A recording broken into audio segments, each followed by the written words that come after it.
നമസ്കാരം. ഇന്ത്യ മുന്നണിയിൽ ദിവസം കഴിയുന്തോറും ഭിന്നത രൂക്ഷമായി വരികയാണ്. RJDക്കും JDUവിനും ഇടയിൽ വീണ്ടും അസ്വാരസ്യങ്ങൾ അതിശക്തമായി കൊണ്ടിരിക്കുകയാണ്. നിതീഷ് കുമാർ വീണ്ടും BJP പാളയത്തിൽ എത്തുമെന്നും സൂചനകളുണ്ട്. ഏതായാലും ബീഹാർ മറ്റൊരു രാഷ്ട്രീയ അട്ടിമറിയുടെ മുനമ്പിലാണ്.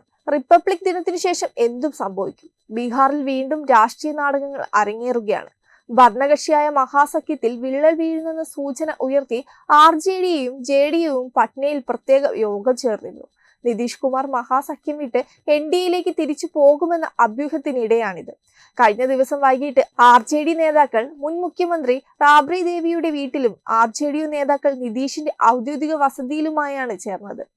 ലലൻ സിംഗ് എന്നറിയപ്പെടുന്ന രാജീവ് രഞ്ജൻ സിംഗിനെ പാർട്ടിയുടെ അധ്യക്ഷ സ്ഥാനത്ത് നിന്നും നീക്കം ചെയ്ത് നിതീഷ് കുമാർ സ്ഥാനം ഏറ്റെടുക്കുന്നതിന് പിന്നാലെ അഭ്യൂഹങ്ങൾ തുടങ്ങിയിരുന്നു. അതിനിടെ തന്റെ ഔദ്യോഗിക ഓസ്ട്രേലിയൻ പര്യടനം ബീഹാർ ഉപമുഖ്യമന്ത്രി കൂടിയായ തേജസ്വി യാദവ് റദ്ദാക്കിയതും ചർച്ചയായി.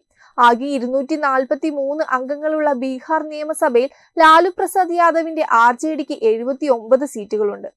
കോൺഗ്രസിന് 19, CPI-ML 12, CPM 2, CPI 2, സ്വതന്ത്രൻ 1 എന്നിങ്ങനെയാണ് സീറ്റുകളുള്ളത്. ഇതെല്ലാം കിട്ടിയാൽ 114 സീറ്റുകളാണ്. 45 സീറ്റുകളാണ് നിതീഷ് കുമാറിന്റെ JDUവിനുള്ളത്. ഇനി JDUവിന്റെ പിന്തുണയില്ലെങ്കിലും പുറത്തുനിന്നും ഒരു 7 പേരുടെ പിന്തുണ കിട്ടിയാൽ തേജസ്വിക്ക് മുഖ്യമന്ത്രിയാകാം. ഇവിടെയാണ് നിതീഷും ലലൻ സിംഗും തമ്മിലെ ഭിന്നത നേരത്തെ ചർച്ചയായത്. ലലൻ സിംഗ് RJDയുമായി അടുത്ത് തേജസ്വി യാദവിനെ ഉപമുഖ്യമന്ത്രി പദത്തിലെത്തിക്കാൻ ശ്രമിക്കുന്നെന്ന ആശയം നിതീഷിനുണ്ട്. ലാലു പ്രസാദ് യാദവും ലലൻ സിംഗും വിമാനത്തിൽ വെച്ച് മാസങ്ങൾക്ക് മുമ്പും എല്ലാം ചർച്ച ചെയ്തുവെന്നാണ് സൂചന.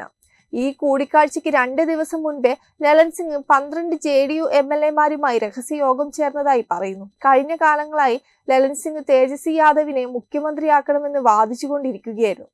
എന്നാൽ അത് നിതീഷ് കുമാർ സമ്മതിച്ചിരുന്നില്ല. 12 MLAമാരെ ലലൻ സിംഗ് JDUവിൽ നിന്ന് അടർത്തിയെടുക്കാനായാൽ തേജസ്വിക്ക് മുഖ്യമന്ത്രിയാകാം. ലോക്സഭാ തെരഞ്ഞെടുപ്പിൽ നേട്ടമുണ്ടാക്കാൻ ഇത് അനിവാര്യമാണെന്നാണ് RJDയുടെ വിലയിരുത്തൽ. ഇത് മനസ്സിലാക്കിയാണ് BJP പാളയത്തിലേക്ക് കൂടുമാറി RJD മോഹത്തെ തകർക്കാനുള്ള നീക്കം. ലലനെതിരെ സംശയം കൂടി ആയതോടെയാണ് JDU ദേശീയ അധ്യക്ഷ പദം വീണ്ടും നിതീഷ് ഏറ്റെടുത്തതെന്നാണ് റിപ്പോർട്ടുകൾ. അടുത്ത BJP വിരുദ്ധ നേതാവ് കൂടിയായിരുന്നു ലലൻ. ഒരു കാലത്ത് ലാലു പ്രസാദ് യാദവും മകനും ലാലുവിന്റെ ഭാര്യ റബ്രി ദേവിയും ചേർന്ന് നടത്തിയ രഹസ്യ നീക്കങ്ങളുടെ ഫലമായാണ് BJP ഉപേക്ഷിച്ച് നിതീഷ് ലാലു പ്രസാദ് യാദവിലേക്ക് ചാഞ്ഞത്. ഇപ്പോൾ ലാലു പ്രസാദ് യാദവും മകനും ലാൽ സിംഗും ചേർന്ന് നിതീഷ് കുമാറിനെ മുഖ്യമന്ത്രി കസേരയിൽ നിന്നും വലിച്ചു പുറത്തിടാനുള്ള ഗൂഢാലോചന നടത്തിയതാണ് പുറത്തുവരുന്ന റിപ്പോർട്ടുകൾ. ഇതാണ് നിതീഷിനെ പ്രകോപിപ്പിച്ചത്. നിതീഷും RJDയുമായി നിലനിൽക്കുന്ന അസ്വാരസ്യങ്ങളാണ് മറനീക്കി പുറത്തുവരുന്നത്. കുടുംബവാഴ്ച വിഷയം ഉയർത്തി നിതീഷ് ബുധനാഴ്ച ലാലു കുടുംബത്തെ പരോക്ഷമായി ലക്ഷ്യമിട്ട് നടത്തിയ വിമർശനങ്ങളും അസ്വസ്ഥതകൾക്ക് ആക്കം കൂട്ടിയിട്ടുണ്ട്. ഈ മാസം 30-ന് ബീഹാറിലെത്തുന്ന രാഹുൽ ഗാന്ധിയുടെ ന്യായ് യാത്രയിൽ നിതീഷ് പങ്കെടുക്കില്ലെന്ന റിപ്പോർട്ടുകളും ഇതേ തുടർന്ന് ഉയർന്നിട്ടുണ്ട്. വെബ് ഡെസ്ക് തത്വമൈ ന്യൂസ്. ദിഗന്ത റിസോർട്ട്, അഹമ്മദാബാദ്, ഗുജറാത്ത്.